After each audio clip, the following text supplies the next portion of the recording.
कि morning sickness को कैसे कम करें। सबसे बड़ी प्रॉब्लम होती है वॉमिटिंग बार बार आती है, उसको कैसे कम करें। सेकंड थर्ड मंथ में मेरी बहुत बुरी हालत होती थी, तो पानी के लिए सबसे बेस्ट तरीका है। बाकी ऐसा कहते हैं कि आदमी में से आदमी का आना कोई आसान बात नहीं होती है। Hi everyone, welcome back to the channel. Pregnancy के सेकंड मंथ के बारे में आज मैं बात करूंगी। ये वही मंथ है जब आपको पता चलता है कि आपके गर्भ में नन्ही सी प्यारी सी छोटी सी एक जान आ गई है। इस मंथ में ये कंफर्म हो जाता है। सेकंड मंथ के स्टार्टिंग में आपको पता चल जाता है, वो आप चाहे घर पे टेस्ट करते हो या फिर आप डॉक्टर के थ्रू आपको पता चलता है।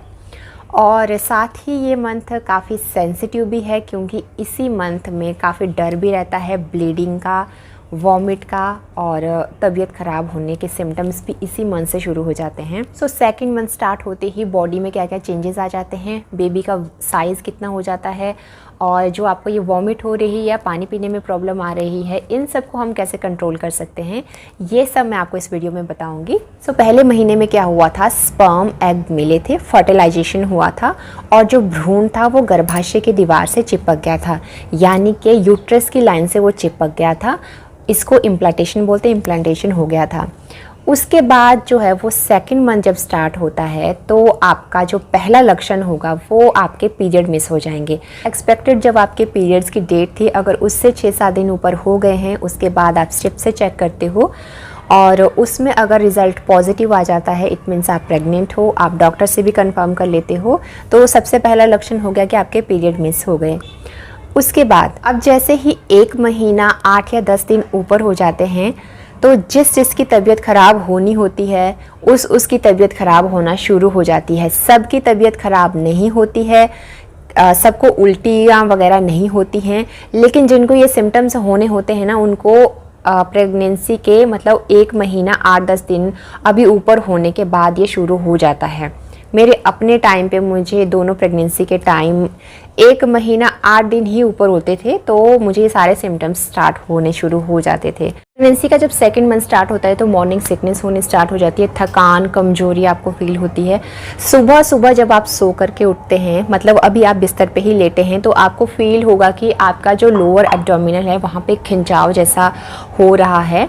तो वो जो लोअर एब्डोमिनल में पेन होता है वो क्यों होता है, मतलब एक कसाव जैसा, खिंचाव जैसा आपको फील होगा।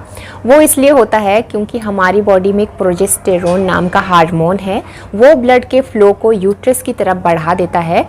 क्योंकि फर्स्ट मंथ में बेबी का साइज़ थोड़ा कम था, अब सेकंड मंथ में बेबी का साइज़ थोड़ा सा बढ़ने लगा है, और अभी वो डे बाय डे बढ़ेगा, तो यूट्रस में उसको जगह चाहिए ताकि यूट्रस थोड़ा सा फैल जाए और बेबी के लिए वहाँ पे जगह बन जाए, इसलिए हमें थोड़ा सा पेन फील होता है। तो गर्भाशय जो ये बढ़ रहा है धीरे धीरे, इससे आपको बार बार यूरिन पास करना है, ऐसा प्रेशर भी आपको फील हो सकता है। डाइजेशन सिस्टम हमारा स्लो हो जाता है, जिससे भूख कम लगती है, और अगर खा लिया तो ऐसे मन करता है कि एक साथ सब बाहर निकाल दें। पानी पीने का मन करता है, लेकिन जब हम पानी पीते हैं तो सारा बाहर निकालने को मन करता है। चक्कर आना, बॉडी में दर्द होना, ऐंठन होना, ये सब कॉमन सिम्टम्स हैं। सेकंड मंथ में ब्रेस्ट की हैवीनेस बढ़ जाती है, थोड़ा सा ब्रेस्ट हैवी आपको फील होगा, क्योंकि बॉडी अभी से ही ब्रेस्ट फीडिंग के लिए तैयार हो रही है, इसलिए ब्रेस्ट हैवी होनी स्टार्ट हो जाती है अभी से ही।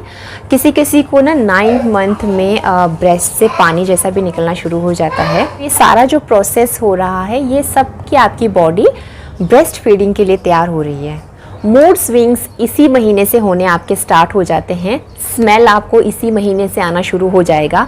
तड़के की स्मेल, प्याज की स्मेल, या कोई खास परफ्यूम, कुछ ऐसा हार्ड परफ्यूम होगा, उसकी स्मेल आना शुरू हो जाता है। मूड स्विंग्स होना इसी महीने से शुरू हो जाते हैं। आपकी बॉडी में आपके हार्मोन्स ने काफ़ी उथल पुथल मचा रखी होती है इस टाइम पे। सो कभी खुशी, कभी गम, कभी आप ज़िद्दी हो जाएंगे, कभी आप ज़्यादा ही चिड़चिड़े हो जाएंगे। मतलब बोलने का है कि इस टाइम पे जो प्रेग्नेंट लेडी है वो काफ़ी ज़्यादा इमोशनली सेंसिटिव हो जाती है, और छोटी छोटी बातों पे बुरा भी लग सकता है, रोने का मन कर सकता है।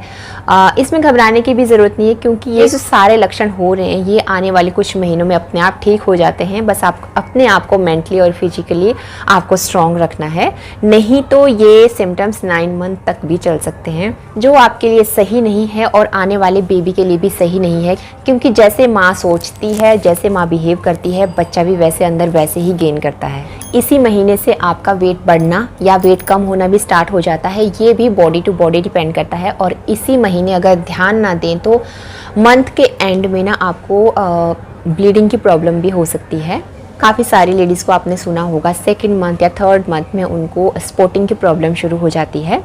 तो ये तो थे सारे जो आपको फिजिकली आप फील कर रहे हो कि क्या चेंजेस आ रहे हैं बॉडी में, लेकिन इसके साथ ही आपके बॉडी के अंदर वाटर टाइट पैकेट के रूप में एमनियोटिक सेक बनना शुरू हो जाता है, जिसके अंदर बाद में एमनियोटिक फ्लूइड बनना शुरू हो जाता है। अब जो ये एमनियोटिक फ्लूइड है, ये बाद में जब आपका अल्ट्रासाउंड होगा उसमें इसकी मेजरमेंट आती है कि एमनियोटिक फ्लूइड कितना है आपका, कभी कम होता है कभी ज़्यादा होता है, वो सारा अल्ट्रासाउंड में आपको आ जाता है। तो अभी बात करते हैं बेबी के बारे में कि बेबी ने कितनी डेवलपमेंट कर ली है। तो 2nd मंथ में जो आपका अभी बेबी अभी भ्रूण ही है, तो उसका जो साइज़ है अभी वो 1 इंच के लगभग हो सकता है। पहले महीने में वो एक खसखस के दाने के बराबर था, लेकिन अभी वो 1 इंच के बराबर हो सकता है। और 2nd मंथ में बेबी का जो वेट है वो 13 से 14 ग्राम हो सकता है। और इस महीने में बेबी का जो हार्ट है उसने भी काम करना शुरू कर दिया है।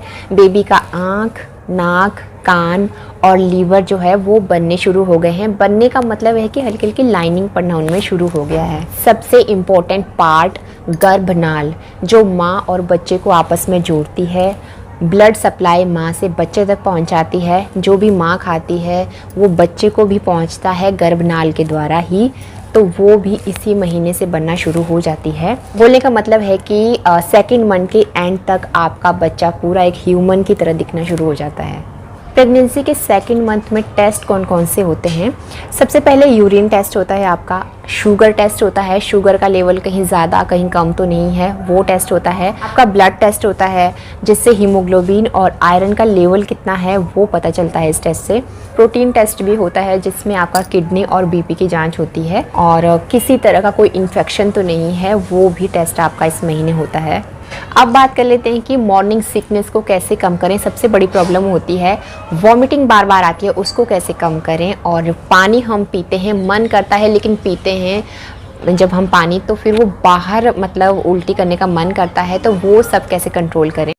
वॉमिटिंग की अगर प्रॉब्लम हो रही है तो डॉक्टर आपको वॉमिटिंग कंट्रोल करने के लिए मेडिसिन देते हैं, वो मेडिसिन आपको लेनी चाहिए, उससे काफ़ी हद तक फ़र्क पड़ता है। और ज़्यादा टाइम तक आप भूखे ना रहें, बिस्तर पे आप सुबह ज़्यादा टाइम तक लेटे ना रहें, टाइम से उठें और सुबह उठते ही कुछ ना कुछ खा लें, पहले थोड़े बहुत स्नैक्स ले लें, कुछ बिस्किट वगैरह कुछ भी ले लें पहले। खाने में आप कार्बोहाइड्रेट और प्रोटीन वाली चीज़ें ज़्यादा से ज़्यादा खाएं। रात को बादाम भिगोएं और 5 से 6 बादाम अगर आप भिगोएंगे, सुबह भीगे हुए बादाम खाएं। इससे क्या होगा, आपकी बॉडी को ताकत मिलेगी, आपकी बॉडी मजबूत होगी, तो तबीयत आपकी उल्टियों की कम करेगी, आपकी बॉडी फाइट बैक करने के लिए तो तैयार रहेगी कम से कम। जब भी आप खाना खाते हैं तो एक बारी में ही बहुत सारा नहीं खाना है, थोड़ा थोड़ा पोर्शन में खाना है, इससे भी तबीयत काफ़ी कंट्रोल रहती है। और सबसे बेटर है आप अभी से ही थोड़ा थोड़ा योगा करना शुरू करो, मतलब अनुलोम विलोम करना शुरू करो आप अभी से ही।